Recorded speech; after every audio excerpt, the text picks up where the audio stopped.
Ketegangan antara Rusia-Ukraina kian berdampak bagi negara lain.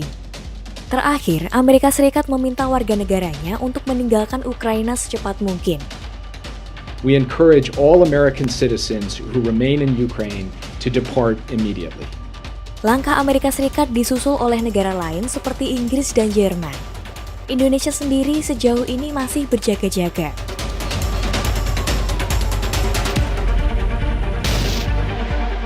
Sekitar 100.000 pasukan Rusia telah diarahkan ke wilayah perbatasan dekat Ukraina. Presiden Rusia Vladimir Putin terus membantah bahwa negaranya akan menyerang Ukraina. Upaya diplomatik dilakukan agar skenario terburuk dapat dicegah. Amerika Serikat dan Perancis misalnya mengajak Putin untuk berdialog. Namun, langkah itu tak membuahkan hasil signifikan. Apa yang sebenarnya terjadi antara Rusia dan Ukraina? Konflik Rusia-Ukraina tak bisa dibaca secara tunggal, salah satunya karena sudah berlangsung sejak bertahun-tahun silam. Ukraina merupakan pecahan dari Uni Soviet yang memerdekakan diri pada Agustus 1991. Ukraina tumbuh menuju negara demokratis dengan roda pemerintahan yang telah dijalankan oleh 7 presiden. Selama 3 dekade merdeka, Ukraina mengalami 2 gejolak besar-besaran yang terjadi pada 2004 dan 2014. Keduanya punya pesan yang sama, menolak pengaruh dan intervensi Rusia dan mendorong bergabung ke Uni Eropa serta NATO. Gelombang demonstrasi pertama berhasil memaksa presiden saat itu Leonid Kuchma, politisi yang dekat dengan Kremlin, lengser dari jabatannya. Rezim Kuchma dinilai korup dan kerap menyalahgunakan kekuasaan. Sedangkan gelombang masa kedua kelak dikenal sebagai Revolusi Maidan menewaskan 70 orang.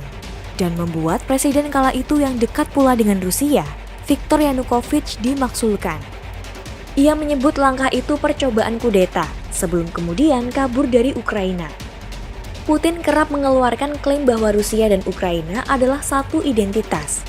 Klaim semacam itu yang kemudian dipandang banyak pihak jadi justifikasi untuk melakukan hal-hal yang di luar batas. Seperti menganeksasi Crimea yang sebelumnya masuk teritori Ukraina pada 2014. Proses aneksasi ini tergolong berdarah, lebih dari 10.000 orang tewas. Upaya menguasai Ukraina kian gencar dilakukan Putin pasca aneksasi. Mulai dari menyebarkan disinformasi hingga serangan cyber yang bikin kerugian ekonomi cukup banyak. Analis dan lembaga think tank menegaskan aksi Putin beberapa waktu terakhir mengindikasi bahwa ia tak ingin kehilangan Ukraina yang cenderung merapat ke barat.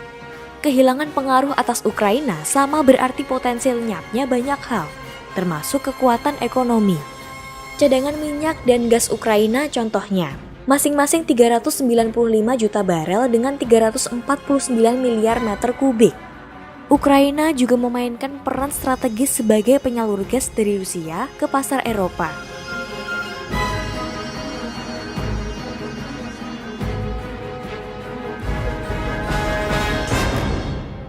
Rusia telah mengajukan permintaan resmi ke Amerika Serikat dan NATO terkait posisi Ukraina.